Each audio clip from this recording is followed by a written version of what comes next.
You're watching the new CTV. And this is Focus with your host, Paul Dingaman.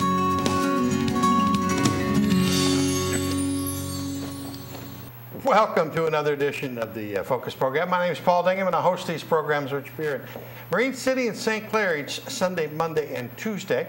We welcome you to another show with 3 segments lined up for you.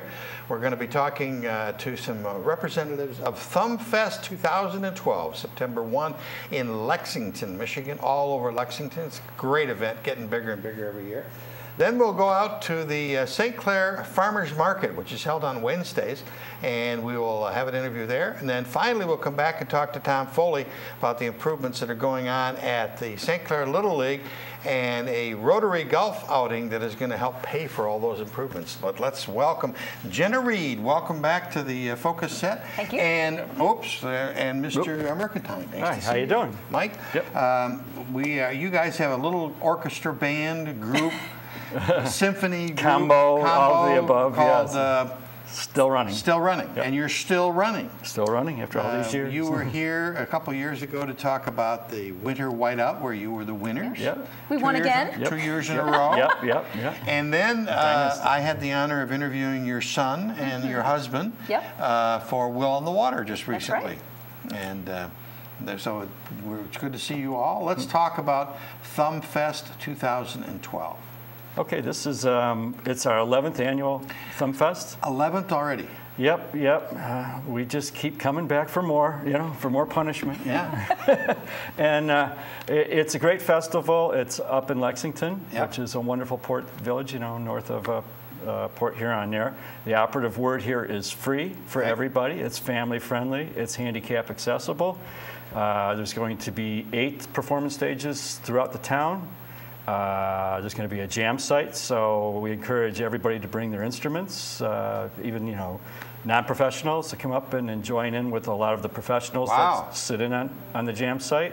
There are 2 workshop areas where you can brush up on some techniques and stuff. I'm going to finally learn to play the bow run. Yep. The bow run is a drum. Bow run. Bow run is a round Celtic drum. Okay. And right now, I'm dreadful. But she's honest. Yeah. We don't put a microphone next to the drum when I'm playing. But I'm going to take the bow run workshop, which is going to be taught by one of the people from Dragon Wagon, which is one of the groups that's coming. It's a Michigan roots Celtic flavor group out of the Ann Arbor area. Yeah. High energy, a lot of fun. Yeah. Okay. One of the things that hit me, I heard you the other morning with Paul Miller on WPHM, was the 8 stages. I think that's remarkable. Yeah, they're scattered all throughout the town, so almost everywhere you walk, you're going to be within a distance, a very short distance of music. Is there something on a stage all day? It goes from 10 to 10. Some of the stages vary at different times. They're all going to start the festival starts at 10 in the morning.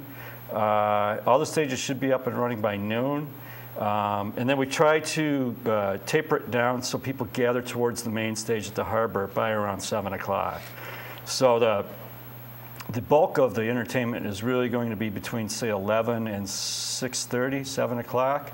And then it narrows down right to the big harbor stage right there. But as you were saying, there's things you can learn. Oh, yeah. Yeah. Yep. Andy Mather's going to be back for the harmonica workshop.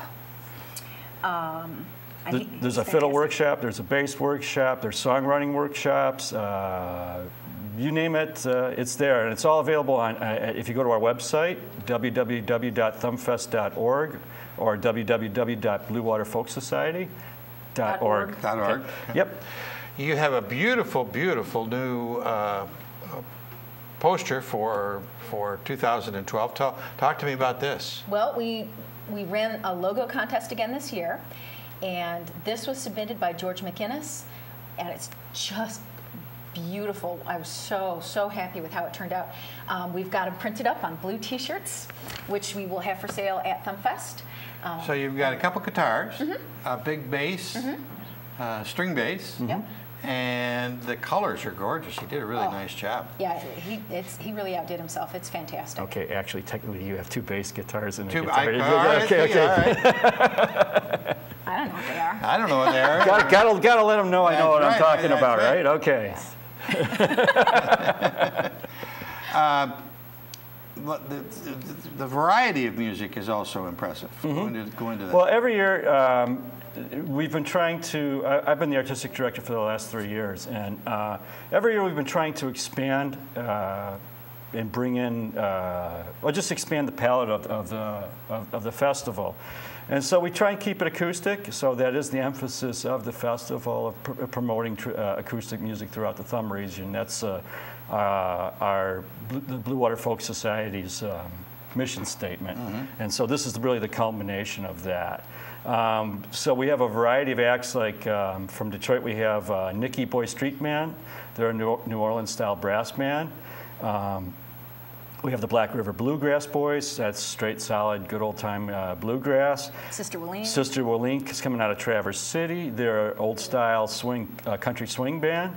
They're really a lot of fun. I'm excited to see them. Is it a big band? Country swing band? I think they're a 5-piece. Okay. I think the biggest band really is Nicky Boy. I think they have about 8 or 9 members to that band. Joe Sapere and the Willie Dunns are an award-winning blues band from the Detroit area. They've won multiple Detroit Music Awards. Billy Brandt and Serrana Verlin won Metro Times. The Detroit Music Awards for Best Folk Act, probably 3 years. Yeah, for several years. So we have a lot of award-winning groups that are coming here, really from all over the state. And we have one guy, Scott Cook, who is actually a real troubadour. He lives out of his van and tours. Oh my God. Pretty much North America in his van. He's from British Columbia, I believe, and he's going to be passing through, and he wanted to play, and I said, sure enough. We saw him play last year, and he was fantastic. So. Oh yeah. You said the big word in the whole weekend, the whole day, is free. How do you pay for it? Beg, borrow, and steal. Blood, sweat, and tears. Yeah, we do some of it. We have a small amounts of grant money that comes in, and every year that seems to be dwindling. So, but we do have some grant money, but mostly it is through fundraisers that the Blue Water Folk Society does, and literally passing the hat or bucket at the day of the festival. We have dozens and dozens of volunteers that go around and ask for money. And it's whatever people want to give. Some people, they'll chuck in, whatever changes in their pocket. Some people dump in 20s. And then we've got people who sometimes they just sit down and write a check. We are a nonprofit, so you can write us a check. Okay. What about volunteers? Do you need help? Yes. Yes. What kind of help do you need? I can't play a string banjo. No, that's But you could be an MC. Oh, okay, you would be a celebrity MC on the stage. So if you want to, let's talk after the show. All right. We're not shy about recruitment. Right. we need people to pass buckets. We need people to help set up stages if somebody's got Friday evening. Or tear down on Sunday morning, too. We cook breakfast. A lot of volunteers will cook breakfast for that, and we have a tear down on Sunday mornings. Just for runners, since phone service is so spotty, especially in Lexington, many of us in Lexington, we actually have used our kids. Yeah. We'll say, hey, Nick, run down to the harbor and tell so-and-so this and that. And we use actual runners. We're experimenting. Makes it like a real authentic. Yeah. Like an 1860s folk festival. Right. We're trying to budget for the carrier pigeons, but that's for next year. I mean, we're experimenting with some kind of walkie-talkie that Carl's gotten, But the volunteers, really, it's just anybody that they could help sit at a table and sell T-shirts for a couple of hours. It's not a big commitment. If I want to volunteer, how do I get a hold of you guys to get you the information? You can email. I'll give you my email, which is. You know what? Should I give them the still running one? Or well, actually, they can contact us at www.thumbfest.org. So if we've got the new board email. Yeah. There you go. Yeah. Thumbfest, and if the guys in the control room will throw that graphic up, there it is, right there, thumbfest.org. Yep. At the bottom there, And there's a link to email the board right from there. Yep, Okay, and good. And just tell us you want to volunteer.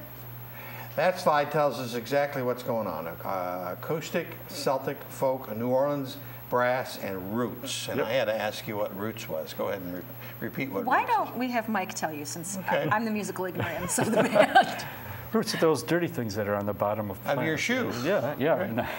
No, roots is really, I think, anybody, any music that is grounded in a tradition of an area, say Appalachian music, Okay. Okay, that kind. I get it. Celtic, So I totally lied to you. all right. I told you New before. Orleans brass. It's Basic music of a generation of a people. yeah. I mean, even rock and group roll of is now people. becoming a roots music for a generation, say 65 and under. So it's just kind of an all-inclusive thing. But it sounds way cooler. Yeah, Yeah, it yeah, really yeah, does. that's Caught right. my attention. Yeah, it does. So, all right. Well, let's go through it again. It is September the 1st, which is a what day? A Saturday? Saturday. Yep. And it's 10 in the morning till 10 at night. And it's all over beautiful Lexington. Yes, it is. And I want to emphasize that if you get tired of, or you're a little intimidated by that big hill that goes down to the main stage, that there is a free bus shuttle service that runs every 15 minutes to all the locations. So all you got to do is just stand there And wave at them and they'll stop. and they'll take you right where you want to go. So, And even if you're just walking down the street, if it's not a shuttle stop, you Yep, just wave yep, at them, they'll yeah. stop. Okay. Nice as can be. Very good. yeah, and it's free. Did we miss anything? I think we covered just about everything. We will have you guys back when you have a different kind of schedule, because your Yes. music is wonderful, and we've always had the opportunity of having you. Oh, we would love to come back and play for you. Great. Yeah, Hey, good. okay. Thank you. Good seeing you again. Thank you. Thanks very much for coming in. It's beautiful brochure there. Beautiful bass guitars. Yep. And one acoustic. And one acoustic guitar. Thumpfest 2012, September the 1st. That's the day.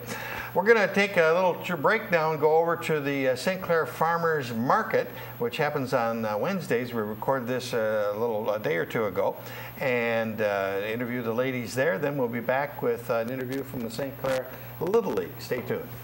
We're on the road today at the St. Clair Farmers Market, which has been a tradition in St. Clair for a ton of years. We're going to hear all about it from the boss. 29 years. 29 years. 29 years, yeah. It's a long It's time. just a couple days ago, isn't That's it? right, just happened lately. How many farmers have you had good participation this year? Not really. Not because really. things are down, so if the farmers don't have enough, they're only going to one. A couple of them have dropped out because of the economy and everything going on. But we're trying. We're going to keep it going and do the best we can with it. When is the market? In case I've driven by, but I really don't notice when. Market's on Wednesday, and it always starts the first Wednesday after the 4th of July, and it goes until the last Wednesday in October. Okay, and what are we featuring now? Now you're going to be featuring your corn, your watermelons, peaches. Apples are starting to come in. We'll always have honey. Broccoli. Lettuce is off because of the heat, so it's a couple weeks before they'll start having more lettuce. But there's a lot of wonderful potatoes, carrots, everything that you would want. And the nice thing about it is that the farmers don't use a lot of spray. So that way you know that this is healthy. You don't have to worry about it being overly sprayed and getting into your system. Cynthia Parrish, you've been in the farming business and the market business for, as you said, over 29 years. It's still a wonderful thing, isn't it? Oh, I love it. This to me would be enjoyable, and it is something that I definitely look forward to. I have a reason to get up in the morning to go to market. No, market is a fun place to be at, and you get to socialize with so many people that you wouldn't get to see. It's just a nice place, things to do. Okay, coming up, you said you're going to be here until, give me that date again, until October. Till the last Wednesday of October. Okay, starts at 7 in the morning. 7 in the morning, and usually about noon we start packing up. In late September, early October, what kinds of things we have? We have pumpkins? Pumpkins they'll have cauliflower, they'll have broccoli, they'll have Brussels sprouts. The mums will be in. So as we get into later in the year, then we'll have different types of apples, your more winter type keeping apples. I don't think there will be any pears this year. It seems like that was, if there is, it's only going to be a short time, one time. Cynthia, you look as beautiful as ever. Thank you. It's wonderful, and thank you very much for coming. We appreciate it. Oh, Paul. not a problem. Standing over here, come on in, Jane, is Jane Kripp and Julie. Come on in, Julie. Julie Wallace. You two are here because you're representing a great organization we've talked about before, which is Master Gardeners. Talk to me about Master Gardeners. Well, well, we're here from Michigan Extension, and you go through a class to be a Master Gardener, and then you have to do so many extension hours, so many classroom hours to maintain your certification. And we're here at the market to answer any questions that people have about their flower gardens, and then any garden problems that they have, we give them to the the vendors here. Okay. Well, tell me about some of the problems, Julie. What do people come up to you with? What do they ask you? Japanese beetles is a big one. It's always big. We have a bunch of flyers that we pass out, tell them what we know about them. Wish we could get rid of them ourselves, and then we have a lot of canning flyers. We bring them from MSU, and we more or less promote that here, and along with everything else. But we love to be here just to see people and to get information. We actually get as much information as we give. Japanese beetles, personally, at our house, we had them for a number of years, and now we haven't seen them. How does that happen? Because they're at my house. They're terrible. They're worse this year because there wasn't a hard frost last year, and they're eating everything. You have to kill them when they're grubs in the ground before they really get going. I think it starts about July when they start coming up and eating all your roses and everything. Talk to me more about Master Gardeners. Don't you have classes, and you have a wonderful show every spring, the home tour? Oh, the home, yes. That's a fundraiser for the Master Gardeners. Nothing wrong with fundraising. Oh, heck no, everybody's doing it. But yeah, you take classes. Now, I understand that there aren't going to be any classes this winter up at the up in Port Yorn, but Macomb will have them. Okay. And then you go to, it's extensive work. It's hard. Mm-hmm. Yeah. So anyway, but it's worth it if you like flowers and if you like, enjoy that. If people can't get to the farmers market to see either one of you, how can they get information on Master Gardeners? There's a hotline up at call the MSU Extension in Port Yorn, and there's a hotline that people can ask questions through the telephone. Yeah. Okay. Stop in there, and lots of times it's some of the other things like the farmers market up in Port Huron. I think they might have somebody there too that they do their volunteer hours up there. Okay. All right, Cynthia, let's go through one more time. I'll interrupt Cynthia here.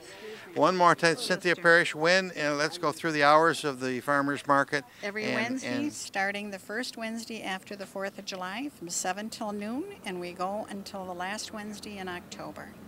There you go, folks. That's your invitation. Come down and see some of these wonderful products here and some great friendly farmers from the local area. We are back. That was a nice little tour of the St. Clair Farmers Market with Mrs. Parrish and Jane Krebs. They do a nice job having that farmers market every year, and we salute them for all their efforts. Joining us now, another fellow that's very, very busy, Mr. Tom Foley. Nice to see you, sir. Good to see you, Paul. The Mayor Emeritus of the St. Clair Little League Park. How about that for a new title? That's not bad. That's not bad.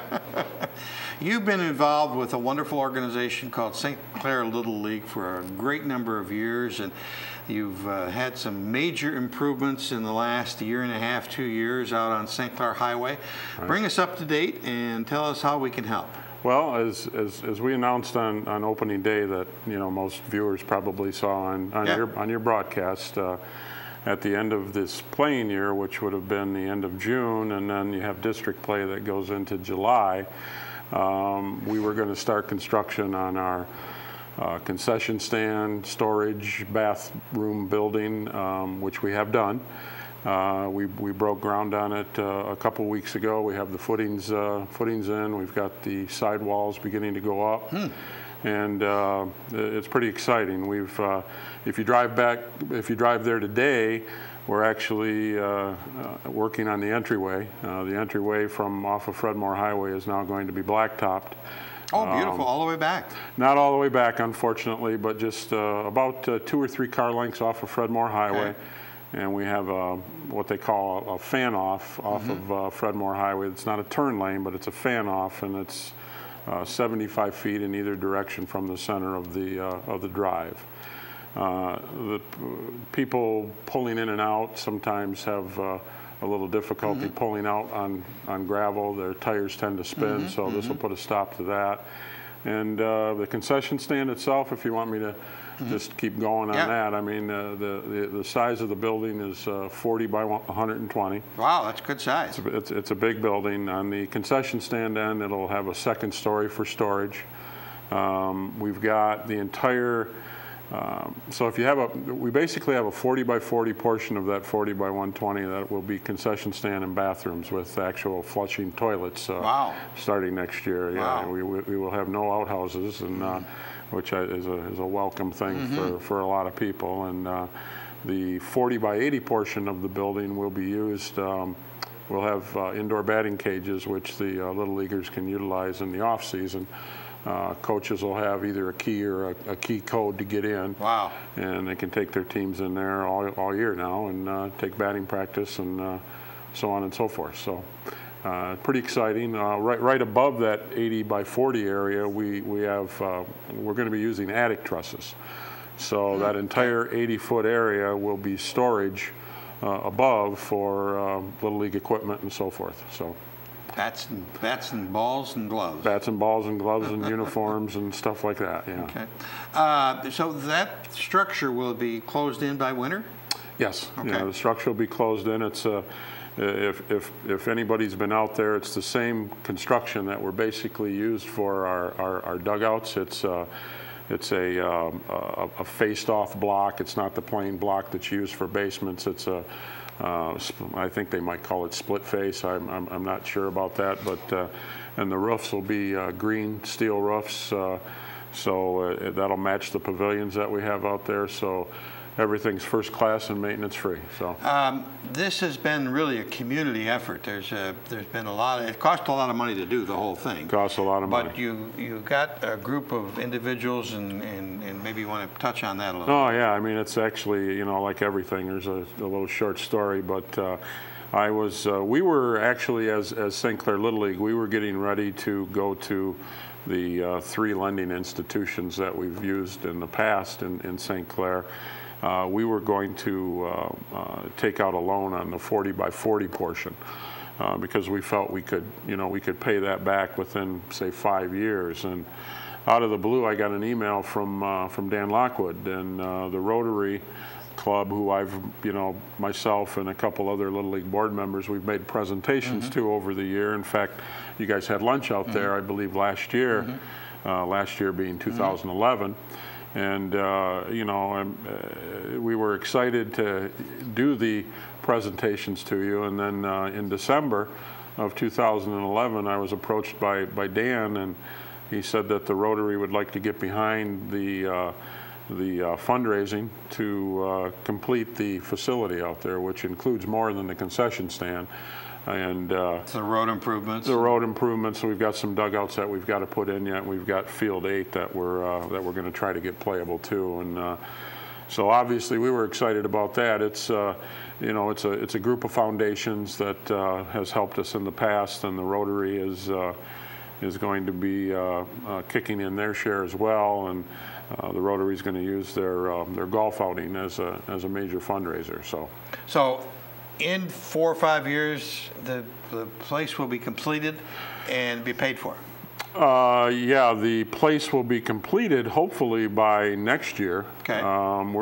We've got what, if people are familiar with building homes and so forth. I mean, we've got right now a construction loan. And the construction loan, once the construction gets done, that construction loan will balloon into I believe it's a 5-year installment. And the commitment from the foundations and the Rotary is a 5-year commitment.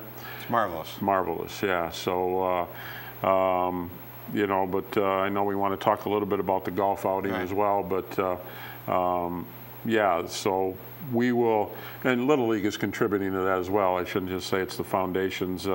We get a lot of in-kind labor from people that do business with us, and you know, we're a 501c3 corporation, so we can also provide some tax incentives for certain individuals that, you know, so we've got, in fact, the excavator out there, the block layer is donating. So, oh, wonderful. Oh, yeah. So it's kind of a prerequisite that we ask as we search for contractors that, you know how we are. I mean, it's we always ask for free first. Business.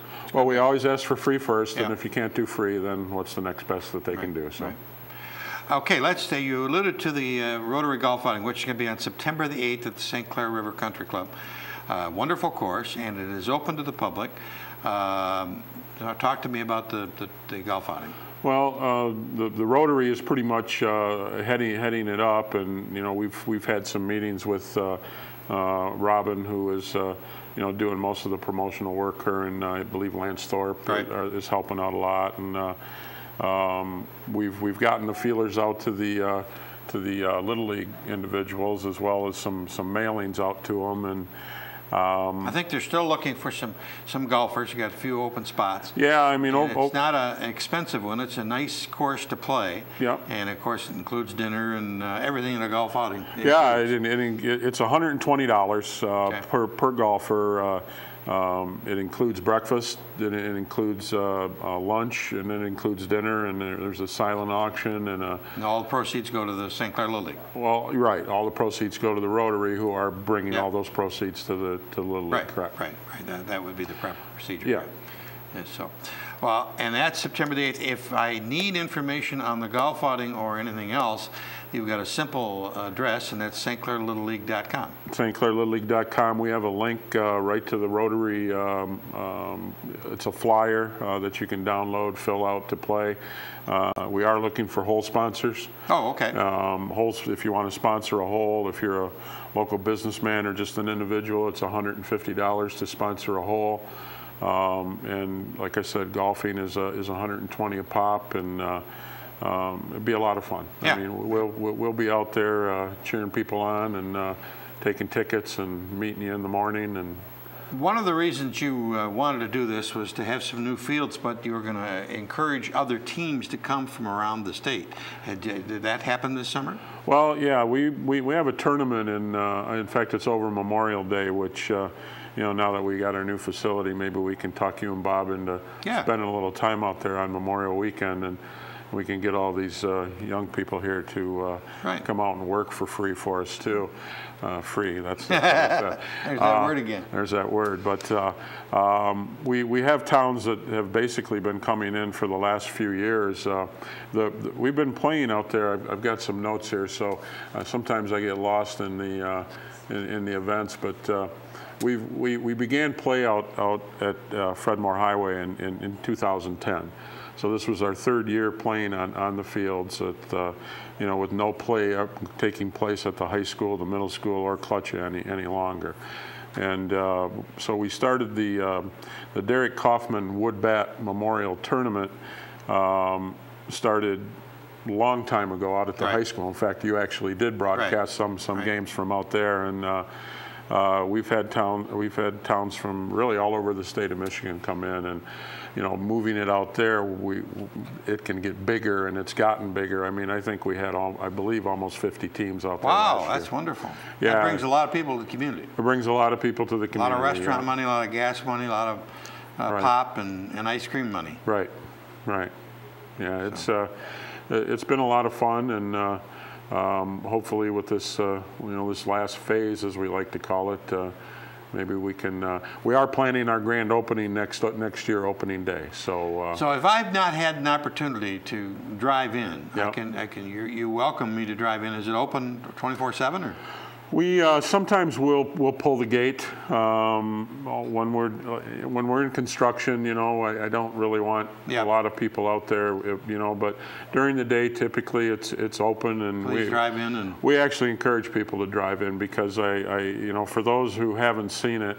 It's a world-class facility. I mean, we have sunken dugouts, we have grass infields. All the fields are sprinkled. You know, we have 8 fields out there. Not your dad's Little League. No, it's not my dad's Little League. Yeah.